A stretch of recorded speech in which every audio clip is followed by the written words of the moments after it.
بعض اوقات دماغوں میں یہ خلجان پیدا ہوتا ہے، شیطان بہکاتا ہے کہ بہت سی دعائیں تو ایسی ہوتی ہیں کہ ہم کرتے کرتے معاذ اللہ تھک گئے، العیاذ باللہ، لفظ بڑا خطرناک میں نے استعمال کر دیا، یعنی بہت دنوں سے کر رہے ہیں مگر وہ کام ہو ہی نہیں رہا، وہ کام ہو ہی نہیں رہا۔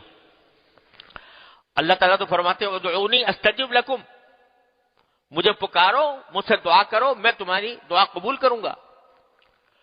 اور اذا سألک عبادی انی فانی قریب، جب میرے بندے تم سے میرے بارے میں پوچھے تو کہتا ہوں میں تمہارے بہت قریب ہوں۔ اجیب دعوت الداعی اذا دعان، دعا کرنے والے کی دعا کو قبول کرتا ہوں۔ تو ایک طرف تو اللہ تعالیٰ یہ فرما رہے ہیں، ایک طرف یہ ہوتا ہے کہ مانگ رہے ہیں، مدتیں ہو گئی ایک چیز کو، انہیں مل رہی، کہاں قبول ہو رہی دعا؟ وہ تو فرما رہے ہیں میں دعا قبول کرتا ہوں اور قبول ہو نہیں رہی۔ تو خوب سمجھ لو کہ قبولیت کے دو معنی ہیں۔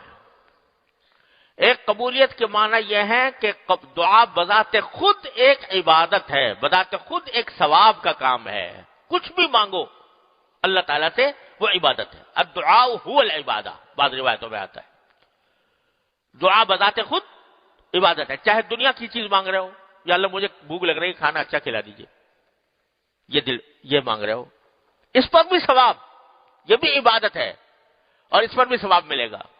یا اللہ میں مقروض ہو گیا ہوں، میرا قرضہ ادا کرا دیجئے۔ یا اللہ مجھے اچھا روزگار چاہیے، اچھا روزگار عطا فرما دیجئے۔ یا اللہ میں اپنے گھر والوں کے ساتھ میرے تعلقات اچھے کر دیجئے۔ یا اللہ مجھے صحت عطا فرما دیجئے۔ اپنے مقاصد کے لیے، دنیاوی مقاصد کے لیے جو دعا کر رہے ہو، وہ دعا بھی کیا ہے؟ عبادت ہے، ثواب ہے۔ جتنی دعا کرو گے اتنی ثواب۔ تو ایک قبولیت تو فوراً بلا تاخیر ہر دعا کے اندر ہو جاتی ہے۔ کیا قبولیت ہو جاتی ہے کہ وہ عمل اللہ تعالیٰ کیا عمل صالح لکھا گیا، ابتغوا الیہ الوسیلہ میں داخل ہو گیا، اس وسیلے میں داخل ہو گیا جو بندے کو اللہ کے قریب کرتا ہے۔ تو ایک تو استجابت یہ ہوئی کہ ثواب، دوسری استجابت یہ ہوئی کہ اس دعا کے نتیجے میں اللہ تبارک و تعالیٰ کے قرب حاصل ہو گیا، اللہ لگتا ہے تعلق مضبوط ہو گیا۔ ایک مرتبہ مانگا تم نے اللہ تعالیٰ سے تو ایک تعلق پیدا ہوا، دوسری مرتبہ مانگا دوسرا تعلق، تیسری مرتبہ مانگا تیسرا تعلق، چوتھا مرتبہ مانگا چوتھا تعلق۔ تو تعلق اور اللہ تعالیٰ کی بارگاہ میں حاضری، یہ جتنا مانگو گے اتنی ہی بڑھتی جائے گی، اتنی بڑھتی جائے گی، اور جتنی حاضری بڑھتی جائے گی اتنا اس باری تعالیٰ کے ساتھ تعلق مضبوط ہوتا جائے گا۔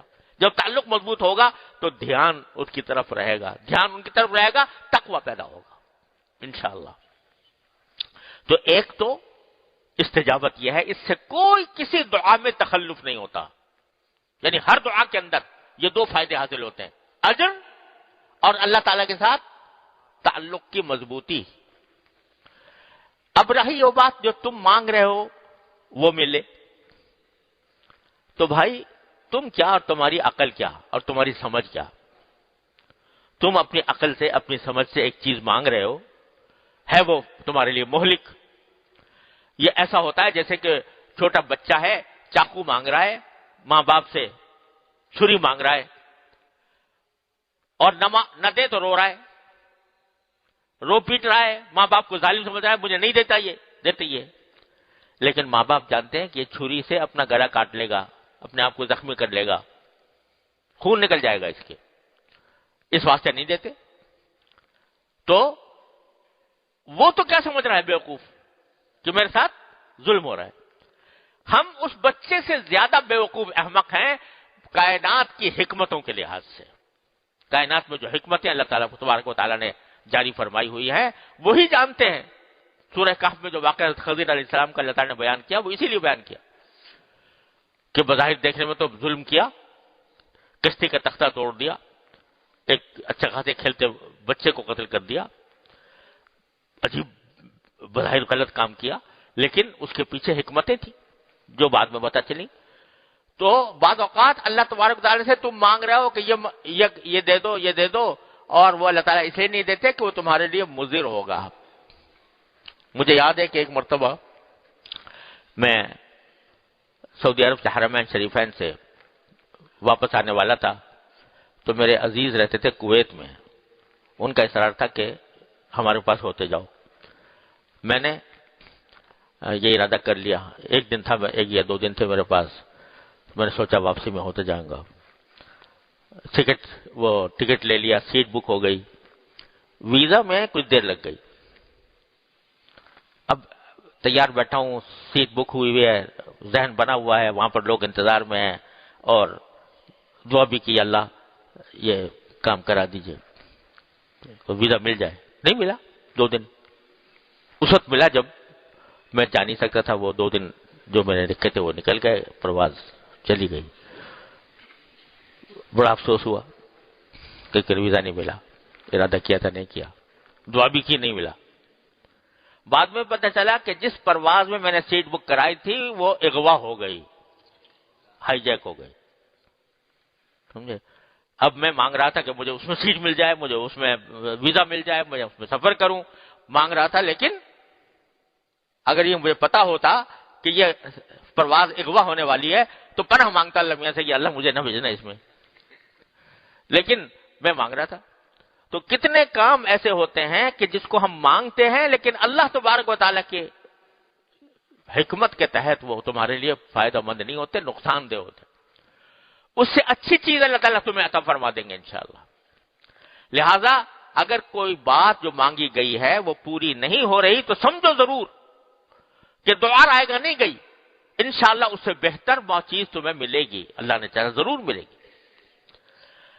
اور اگر تم کوئی دین مانگ رہے ہو اللہ میاں سے، یا اللہ مجھے دیندار بنا دے، یا اللہ مجھے نماز کا پابند بنا دے، اللہ مجھے جماعت کا پابند بنا دے، اس میں تو یہ احتمال نہیں ہے کہ یہ کوئی نقصان ہوگا. اس میں تو نقصان کا احتمال نہیں ہے. لہذا اللہ تعالیٰ ضرور قبول کرتے ہیں.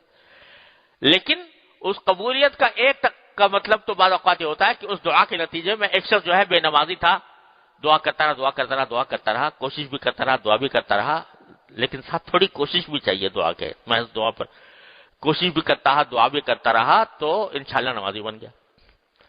جب تک نہیں بنا تو کم از کم دل میں ندامت ہوگی، حسرت ہوگی کہ میں بے نمازی ہوں، جماعت سے نماز نہیں پڑھتا.